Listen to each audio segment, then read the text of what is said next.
Nick Reiner, who is accused of killing his parents, actor-director Rob Reiner, and photographer-producer Michelle Singer Reiner. These charges will be 2 counts of first-degree murder with the special circumstance of multiple murder. Steven Spielberg and Rob Reiner, 2 giants of cinema, each shaping film history in their own unforgettable way. Spielberg, the master of emotional storytelling and suspense, and Reiner, the genius of heartfelt comedies that make people laugh and cry all at once. Their bond went beyond Hollywood rivalry. They admired each other deeply, often crossing paths at events, sharing laughs, and talking about their craft with genuine respect. That's why the heartbreaking news about Rob's tragic passing left Spielberg absolutely shattered. The joyful friend he once knew had suddenly become a painful memory. Just 2 months earlier, Spielberg had seen Rob glowing with happiness at a private gathering, proudly sharing that his son Nick had overcome his struggles and was finally back home with the family. Spielberg later said that the joy on Rob's face that night was unforgettable. They even chatted about new film ideas, filled with hope for stories they still wanted to create together. But no one could have predicted what came next. That same son, Nick, would later be accused of taking his parents' lives in a shocking family tragedy that rocked the entire film industry. On December 14, 2025, Hollywood froze in disbelief as word spread that Rob Reiner and his wife, Michelle Singer Reiner, were gone. Steven Spielberg, devastated, broke his silence in a brief emotional statement. His voice trembled with grief as he said that Rob wasn't just a colleague, but a true friend, a creative partner who had shared the same love for storytelling. Every word carried pain and disbelief, a reflection of how deeply this loss shook not just Spielberg, but the entire Hollywood community. For everyone who truly loves heartfelt, human-centered cinema, the loss of a talent like Rob Reiner feels impossible to replace. I just have a couple of quick words. First of all, and most importantly, this is a devastating tragedy that has befallen the Reiner family. We all recognize that. Our hearts go out to the entire Reiner family. There are very, very complex and serious issues that are associated with this case. He had that rare gift, bringing people together through his films, touching emotions in a way that felt real and lasting. Spielberg's eyes were full of sorrow as he spoke, his tone quiet and heavy with memories of the times they worked side by side, exchanging ideas that would later become timeless stories. He remembered the first time he met Rob, 2 young dreamers with cameras and ambition, both ready to change the world through film. Spielberg said Rob always stood out, not for ego, but for his warmth and insight. He had the rare ability to see straight into a character's soul, Spielberg explained, clenching his hands gently as if holding on to the past. When you watched Rob work, you didn't just see a movie. You felt it. His words carried deep emotion as he recalled the films that made Reiner a legend. Each one layered with laughter, tears, and meaning. Rob Reiner wasn't just the man behind The Princess Bride, When Harry Met Sally, and Stand By Me. He was a force of nature who gave the world unforgettable lessons about friendship, love, and growing up. Spielberg said that Rob's stories reminded people that cinema isn't only art. It's connection. It's emotion. It's life itself. But as Spielberg reflected on Rob's legacy, sorrow weighed heavy on his voice. He left behind a body of work that will live forever. He said quietly, "Yet, this sudden tragedy has left a hole that can never be filled." Right after hearing the news, Spielberg reached out to the Reiner family, offering his deepest sympathy. In his message, he expressed that Rob and Michelle were not just beloved figures of Hollywood, but family to everyone who knew them. He wrote that Rob was those need to be thoroughly but very carefully dealt with and examined and looked at and analyzed. And we ask that during this process, you allow the system to move forward in the way that it was designed to move forward. Not with a rush to judgment, not with jumping to conclusions, but with restraint and with dignity and with the respect that this system and this process deserves and that the family deserves. A wonderful friend, an extraordinary colleague, and a storyteller who illuminated the hearts of millions. His passing, Spielberg added, was the loss of a bright light in Hollywood. A creative spirit who made people feel seen, heard, and understood. Then came a moment few had ever heard before. Spielberg revealed a private memory between him and Rob, one that exposed a much more personal, darker side to the director's life. It happened at a quiet evening gathering in Hollywood a few years back.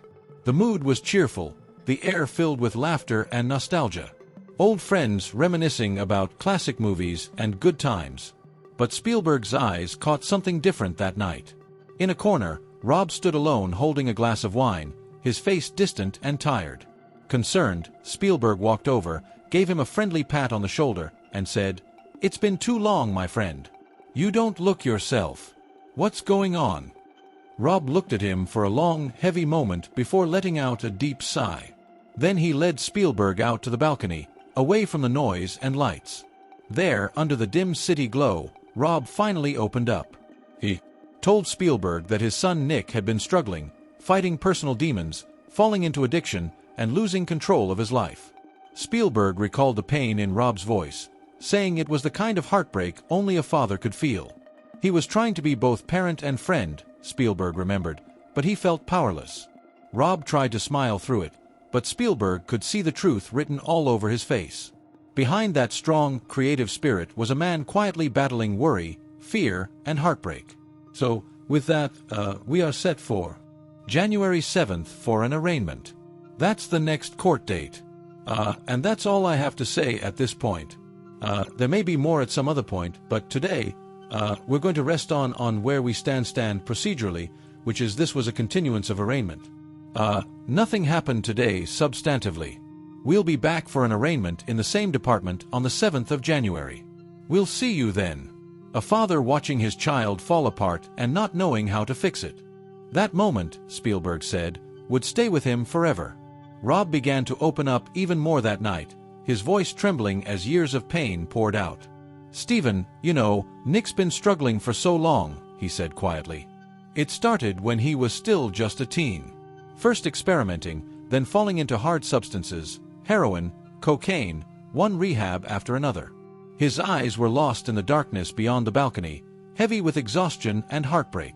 We tried everything," Rob continued softly. "Michelle and I sent him to the best recovery centers, even kept him close at home, hoping love would be enough. But every time he got better, he'd fall again." The weight of his words filled the night air. And for a moment, it felt like the world had gone still. "I even made being Charlie with him," Rob went on, thinking it might help him heal. That maybe telling our story would bring us back together as a family. He paused, fighting to steady his voice. For a while, it worked. He was clean. He was trying. But now it's happening again. And I'm scared, Stephen. I'm scared I'll lose him completely." Spielberg sat beside him, quietly listening, trying to offer comfort in a situation that had no easy answers. "Rob, you've done everything a father can do," he told him softly. "Nick's lucky to have parents who never gave up."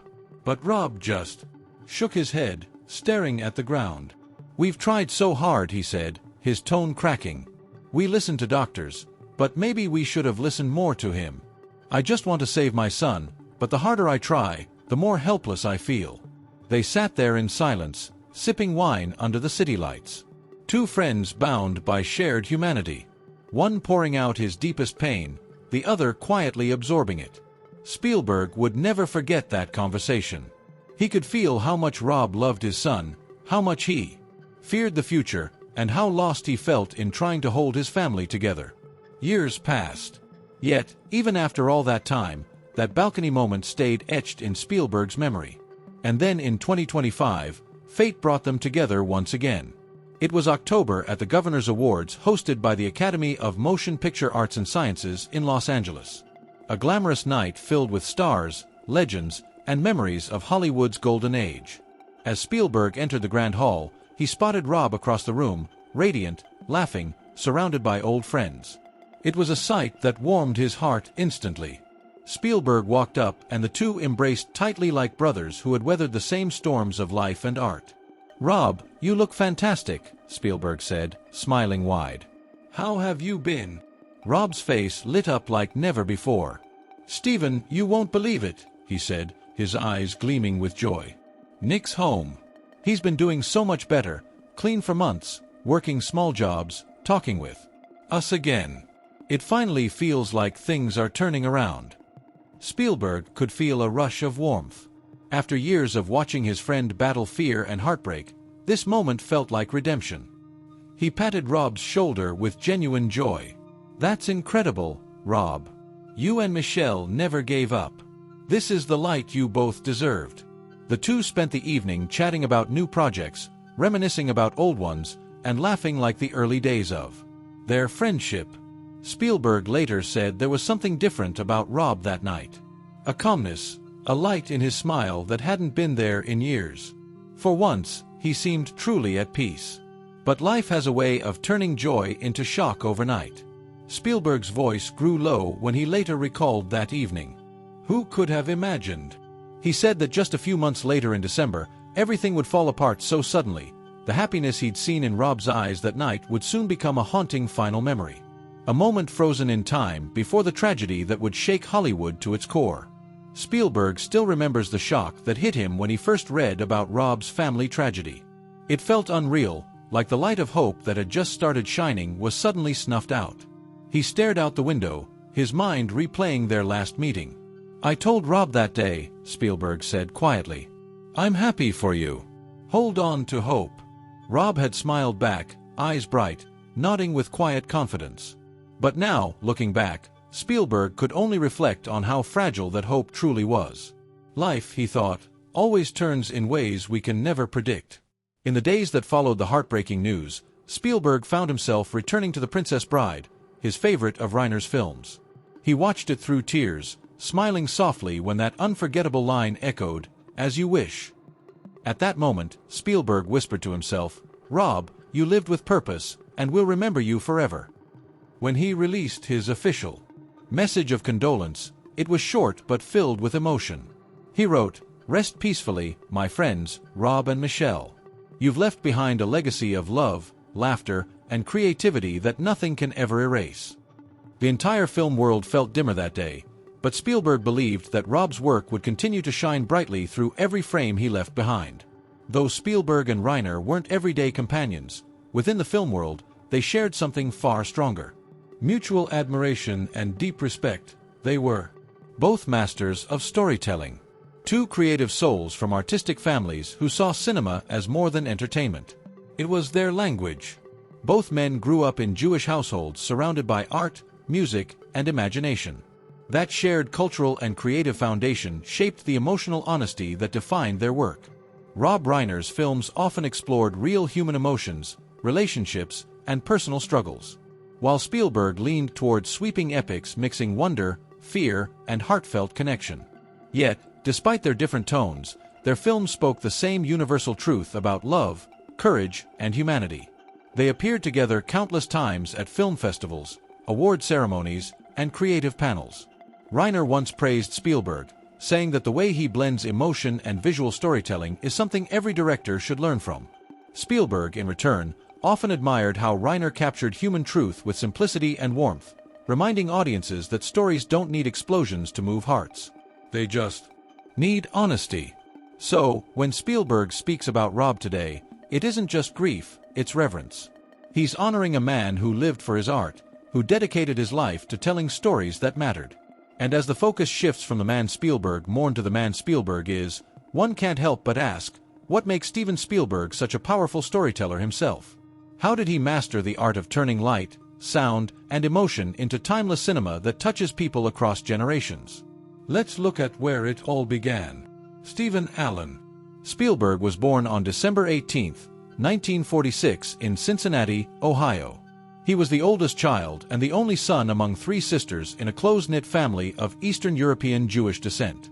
His father, Arnold, was a brilliant electrical engineer, constantly surrounded by the buzzing hum of early computer systems. His mother, Leah, was a radiant soul, a pianist who filled their home with music and warmth, her laughter echoing through the house every time she played. Their household was full of love, but also constant movement. Arnold's job required frequent relocations, forcing the family to pack up and start over again and again. For young Stephen, this was both exciting and unsettling. Each move meant saying goodbye to familiar faces and finding his place in a new world. It shaped him early, teaching him how fragile comfort could be and how imagination could become a refuge when the world around you kept changing.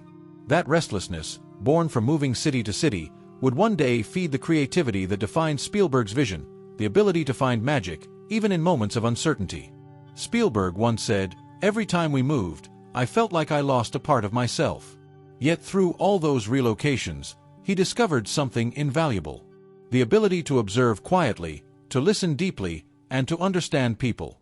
Those constant changes forced him to adapt, shaping the storyteller he would one day become. When he was just 6, his parents took him to see The Greatest Show on Earth by Cecil B. Deal. As the lights dimmed and the circus roared onto the screen, young Stephen sat frozen, eyes wide. Heart racing, completely entranced. Walking out of the theater, he clutched his mother's hand and whispered, "I want to make things that scare people and make them feel joy like that." Leah, with her usual warmth, smiled and said, "Then, my dear Stevie, you must first learn to tell stories."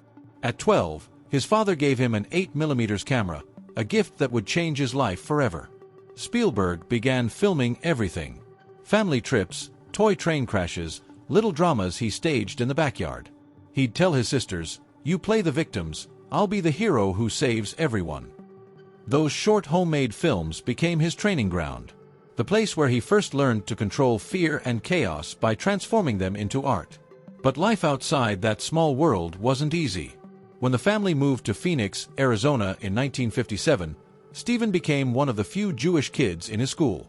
He later spoke about the pain of being bullied, the loneliness, and the feeling of not fitting in. "I always wondered why I was different," he admitted. "So, I started watching the world instead of being part of it." Those experiences planted the seeds of empathy, the same empathy that would later define his films. At just 13, Spielberg made a 40-minute war film titled Escape to Nowhere, which won first place at a local youth competition. By 16, he poured all his savings into Firelight, a 2-hour sci-fi film that was screened in a local theater for one night. Only a few dozen people attended, but to him, it felt like a sold-out premiere. As he left the theater that night, he told himself, "Someday people will line up to watch my movies." That same summer, during a family camping trip, young Stephen's life quietly changed. While filming home videos, he accidentally captured a moment that broke his heart. His mother, Leah, holding hands with Bernie Adler, his father's best friend. Shocked, he turned off the camera and kept that secret for 3 long years. When his parents divorced in 1965, his father Arnold took all the blame to protect Leah. Stephen, who had moved to California with his dad, didn't know the truth and felt betrayed. One day, in anger, he told his father, "You destroyed this family." Arnold said nothing, simply nodding and taking the pain in silence. That wound festered for years, 15 to be exact, before father and son finally found peace. Those emotional scars shaped Spielberg's artistic vision forever. The tension between love and loss, trust and misunderstanding all became themes in his work. Decades later, he would revisit those same feelings in The Fabelmans, a film inspired by his own family story. From those painful beginnings rose one of the most celebrated filmmakers of all time. By 1968, his short film Amble was screened at a film festival, wowing Universal Studios executives. Spielberg realized then that film wasn't just a passion, it was his destiny. He dropped out of college, took an unpaid internship at Universal, and often snuck into empty offices to shoot his own projects after hours. In 1969, at only 22, he signed a long-term contract with Universal, becoming the youngest director in Hollywood history to land such a deal. He started out directing television episodes of Night Gallery Columbo, and then a TV movie that changed everything, Duel, 1971. The intense chase between a man and a mysterious truck became an instant hit, earning critical praise and opening the doors to the big screen. His first feature, The Sugarland Express, 1974, showed promise. But it was 1975 that would change everything. That year, Jaws exploded onto the scene. The story of a monstrous shark terrorizing a small beach town became a cinematic phenomenon, grossing over $470 million worldwide.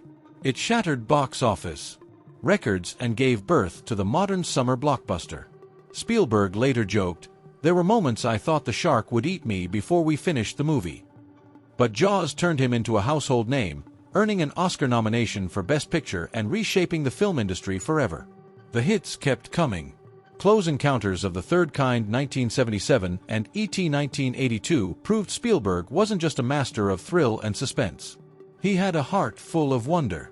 His films invited audiences to dream, to believe in friendship, and to see the magic in the ordinary. Beyond adventure and science fiction, Spielberg boldly stepped into historical and emotional storytelling. With Schindler's List, 1993, and Saving Private Ryan, 1998, he showed the world his ability to explore humanity's deepest struggles, films that combined pain, hope, and moral courage in unforgettable ways. In 1994, he co-founded DreamWorks, a studio behind global hits like Gladiator, Shrek, and Transformers. The 2000s brought another era of brilliance with Lincoln, Bridge of Spies, and the deeply personal The Fabelmans, where he reflected on his own journey from a curious boy to a legend of cinema.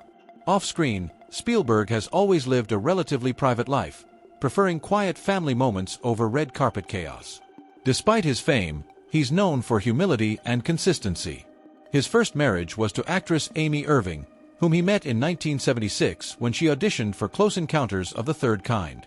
They fell in love, married in 1985, and welcomed their son, Max Samuel, that same year. But 4 years later, their union ended in 1989 with reports of one of Hollywood's most expensive settlements, around $100 million. Through heartbreak, creativity, and triumph, Spielberg never stopped chasing stories that make people feel. From toy trains in his backyard to billion-dollar blockbusters, his journey is proof that passion, pain, and imagination can shape not only a filmmaker, but the heart of modern cinema itself. Even after parting ways, Steven Spielberg and Amy Irving managed to keep a warm and respectful relationship for the sake of their son, Max. Amy later shared, "We did what was best for Max," reflecting the maturity and compassion that defined their co-parenting. Soon after the divorce, Spielberg found a new chapter in his life, one that would become his greatest love story. During the casting for Indiana Jones and the Temple of Doom in 1984, he met actress Kate Capshaw, who played the lively and unforgettable Willie Scott. From the moment Spielberg saw her screen test, he was captivated. "I watched Kate's audition and knew instantly she was perfect for the role," he recalled with a grin. Kate later joked, "I never expected that all the screaming in that movie would bring me the man of my life." Their connection started slowly, built on conversations about movies, family, and life. While sparks were undeniable, Spielberg was still married at the time, so their bond remained purely professional. It wasn't until 1989, after his divorce from Amy Irving, that the friendship blossomed into something real. That same year, the two moved in together, ready to begin a shared life built on mutual respect and love. Kate later revealed, "We had grown close during filming, but it took time before it felt right to take that next step." Their relationship deepened, and before their wedding, Kate converted to Judaism out of respect for Spielberg's faith. They tied the knot in 1991 in both a civil and Orthodox ceremony. Spielberg later shared, "When I married Kate, I rediscovered pride in my heritage and in the family we were building together." Their marriage soon became one of Hollywood's most admired unions. Blending their families with warmth and grace, they created a strong, loving household that stood out in an industry known for fleeting relationships. Kate had a daughter, Jessica, from a previous marriage, and Spielberg had Max with Amy Irving. Together, they expanded their family with more biological and adopted children, creating a close-knit family of 7: Jessica, Max, Theo, Sasha, Sawyer, Michaela, and Destry. Their marriage has lasted more than 34 years, an almost legendary achievement in Hollywood. Kate stepped back from acting to focus on their children and her art. While Spielberg continued to balance family with film, their kids have grown up to follow unique paths. Max became a filmmaker and game creator. Jessica pursued acting.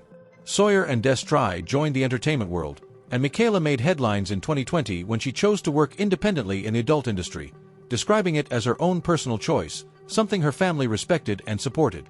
Beyond his home life, Spielberg has also been a guiding figure for young actors, treating them with the same patience and care he gives his own children. One of the most famous examples is Drew Barrymore, who starred in E.T. as a child. "She needed support, and I was there." Spielberg once said it was both a duty and a joy. His compassion for the young actors he mentored reflected the heart of a man who valued humanity above fame.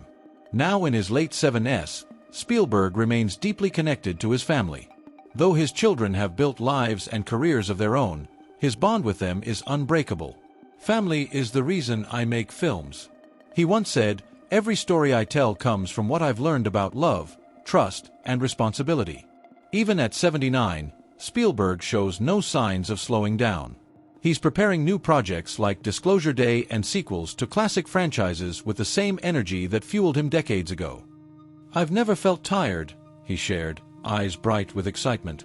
"Every film is another chance to tell a new story, and I never want to miss that." Recently, his noticeable transformation, losing weight and focusing on health, has amazed fans. Dropping from around 95 kilograms to about 82, Spielberg seems re-energized, proving that passion and discipline can keep creativity alive at any age. He's told close collaborators that though time changes many things, his imagination remains unstoppable. "I still see light in every project," he said. "That's what keeps me young."